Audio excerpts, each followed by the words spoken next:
Welcome. Y'all tuned in to another edition of Homage Speaks, where homage is due, homage is paid. And right now, we have to speak on the end of an era. It's the end of the road. It just came to the crossroad for the team we know as the Seattle Seahawks. And right now, Jimmy Garoppolo and Mr. Cal, Coach Shanahan, and John Lynch, they're somewhere clapping their hands, rubbing them together, and saying, goodness gracious, this couldn't come at a better time because we about to make a move. The 49ers are finna go from good to great to fantastic in a matter of one season. It's finna be unreal what's finna go on in Frisco. But let's go ahead and talk about it. Coming into it, the Legion of Boom, they built the team the right way. They built the team through the draft. Pete Carroll coming from USC, he had some issues going on there, but he came in with a lot of fire, came in with a lot of pizzazz. He was ready to go. And make no mistake about it. Pete Carroll's advantage was that a lot of the kids that was coming in, he had recruited. So he had a relationship with a lot of these kids, and he had a mixture of understanding and knowing exactly what this player can do and what that player can do and who this player is and who that player is. He had a great sense of that. So when it came to picking players like Russell Wilson, Earl Thomas, he selected Earl Thomas over his All-American safety, Taylor Mays. Really was, in my opinion, the demise of Taylor Mays' career. He really put that to shame. But because Taylor Mays was never able to bounce back from Pete Carroll selecting Earl Thomas, which I think was the better move, which helped lead them to becoming the Legion of Boom from the standpoint of that Earl Thomas is the eraser, similar to Ed Reed, similar to Palomalu, similar to Sean Taylor. He can make up for so much ground or make up for mistakes or lack of coverage from another area because of the range that he has as a strong safety. He's nothing short of amazing. Richard Sherman was a diamond in the rough that came from recruiting, that came from being in the conference, that came from watching him perform. He was a receiver for the first 2 years, made the transition to DB easily because he understood routes and route concepts. He's an incredibly smart person. So his football IQ was always on par with the best of them. He can think the game, and then he can also get his mind in a great spot to execute what his mind tells his body to do. He can do that better than a lot of DBs right now. He understands spacing. He understands route concepts, which helps him to be the defensive back that he has become. And then you have a guy like Cam Chancellor. Hey, man, when you surround him with great cover guys, big physical corners like the Browner and the Richard Sherman, oh, my goodness, you have no choice. You have no choice but to come see the man in the middle. And that was Cam Chancellor, the later boom. Earl Thomas was the eraser. This guy was the punisher. You come across that middle, he gonna make sure you know where he at. Then they drafted a guy like Bobby Wagner, made him into a great player. And you combine that with the pickup of Cliff Averill, the Michael Bennett, the drafting of Bruce Irvin, and then you go and shock the world. But even it didn't shock me. Pete Carroll knew the truth. He seen Russell Wilson at NC State. He's seen Russell Wilson at Wisconsin. In my opinion, still to this day, I know everybody's going to like Andrew Luck, but Russell Wilson was the best quarterback in that draft class, in my opinion. He was better than Andrew Luck. He was better than Robert Griffin III, Super Bowl championships, and he just had his first back-to-back 4,000-yard season. I believe he led the league in touchdown passes this year. Russell Wilson can get it done. We all know that. As future, he know the truth. But let's stay on topic. But one of the biggest key signings was my main man, one of my favorite running backs of all time, and I do know backs, my man, Marshawn Lynch. I've been a fan of Marshawn Lynch since he wore number 10. A lot of people know him as 2-4. I knew him as 10 coming out of Cal. I've been watching him. I've been a fan of the beast mode. And when they got him for Buffalo, and he played good football at Buffalo, when they got him for Buffalo, they started to build a culture there. And when they built that culture, they became a defensive team, played into their fans. But then when they added Percy Harvin, oh my goodness. When they added Percy Harvin to their team, I said, goodness gracious, Seattle is loaded. They got to get it done, and they got to get it done now. Beast Mode became the leader and captain of that football team. Russell Wilson earned the respect of the team by the first year of the playoff run. They had no business being in the playoffs. The young man came in, stepped in, and did his thing, came down to the Georgia Dome and put in work on the Falcons. But Matt Ryan said, I got to get great on you one more time, Russell. And he threw the ball to Roddy White, and he threw the ball to Tony G. And Matt Bryant came in to do what he always do and make the field goal. But the respect of the team was given. They came through the next year. They were banging on all cylinders. They beat my guy number 9 in the Rain Bowl up there in the divisional playoff game. And then they had Aaron Rodgers. Aaron Rodgers had them on the ropes, one fake field goal away, and we get there in overtime, and we get to the Super Bowl, and we see the legendary Peyton Manning, and it was the number 1 offense versus the number 1 defense. And I think we all knew that we was going to get a good football game, but we did not expect the massacre that we was going to get. But we're going to bring y'all to year 2, the defining year of this team. Everybody's role has been established. Everybody knows who the leaders of these teams are, but now you had to start paying them. What Pete Carroll was able to do was that he was able to build a team through the draft. So when you're building a team through the draft, you're getting high-performance players for less value. But now that these players are starting to prove themselves with their Pro Bowls and Richard Sherman becoming the number 1, arguably the number 1 cornerback in the game, you got Earl Thomas, arguably the top safety in the game. You got your whole defensive secondary there, known as the Legion of Boom, became the top in the game. Then you got OG Bobby Wagner patrolling the middle, becoming a top 5 middle linebacker at the time. I know Ray was still playing, Luke Kuechly was still here, but now Bobby Wagner is easily top 3, but at that time he had eased in the top 5. Bobby Wagner be all over the field. Then you had the depth, you had the Bruce Irvin, the Michael Bennett, the Cliff Averill. These guys was unbelievable up front. And then you had the leader, the captain, Beast Mode. And we fast forward that all the way to the Super Bowl. You get to the Super Bowl, and you're going up against the great Tom Brady. Seattle dominated that football game for 3 quarters. But in the 4th quarter, number 12, y'all GOAT, not mine, activated the GOAT. He stepped into the GOAT mode. He wasn't missing a throw. He threw every single pass. Shout out to Edelman for taking the biggest shot, one of the biggest shots he's ever taken in life from Cam Chancellor. Cam Chancellor took that hit, and my goodness, it was on.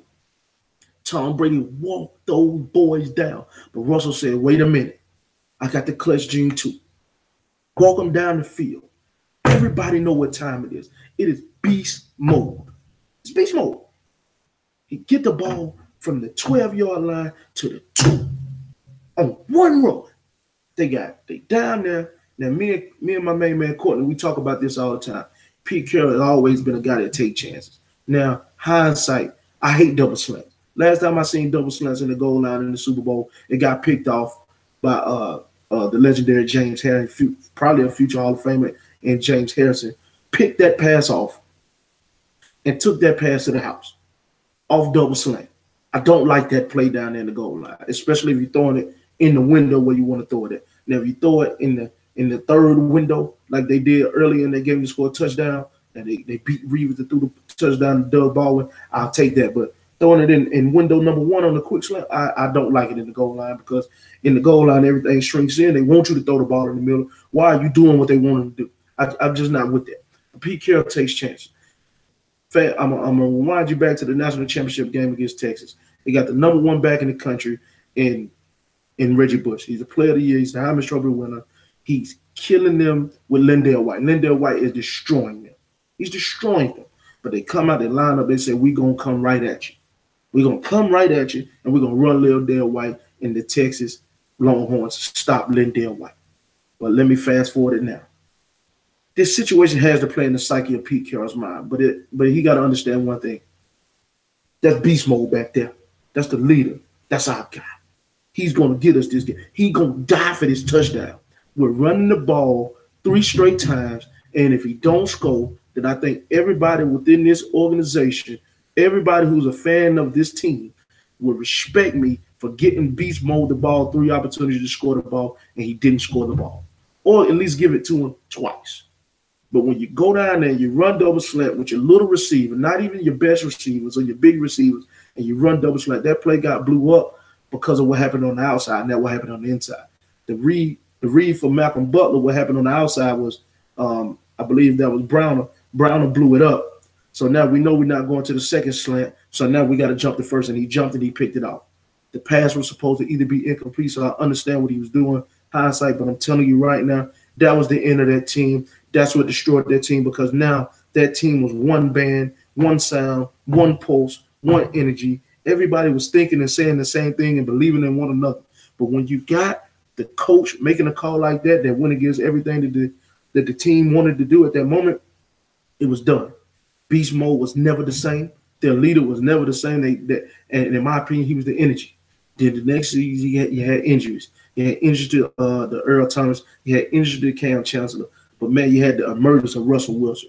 Russell Wilson started running around, throwing the ball over the yard, got those guys to the playoffs, and guess what? They had to see the Falcons again. Maybe they don't need to see the Falcons in the playoffs. Maybe if we see the Seahawks, we're going to get a win.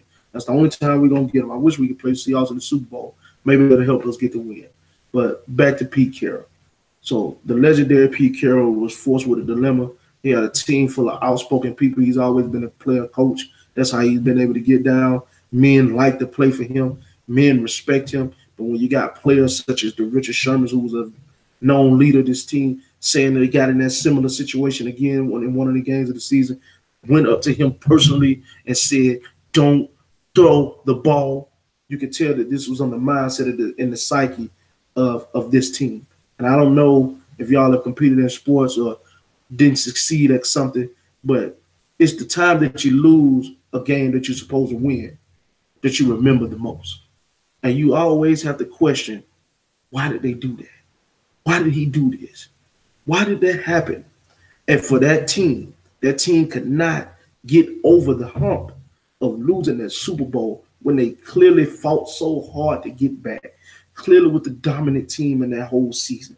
They had one goal, one mission, one band, one sound, and you didn't give the ball to our guy. You didn't believe in our guy, our captain, our leader, our beast mode.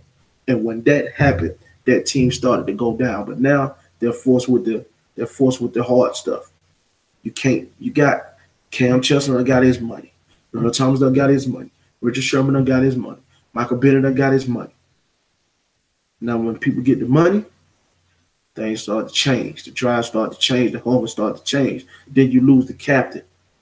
The captain, you got the captain in Russell Wilson. And Russell Wilson is a leader, but he's not the guy who's going to get up in those guys' face and challenge them and challenge their manhood. No, he's going to go out there and he's going to perform. When they're going out there giving up touchdown, you know what he's going to do? He's going to come back and lead his offense down for a touchdown. That's the way he leads. No problem with that. But Marshawn Lynch was the one. He was the linchpin.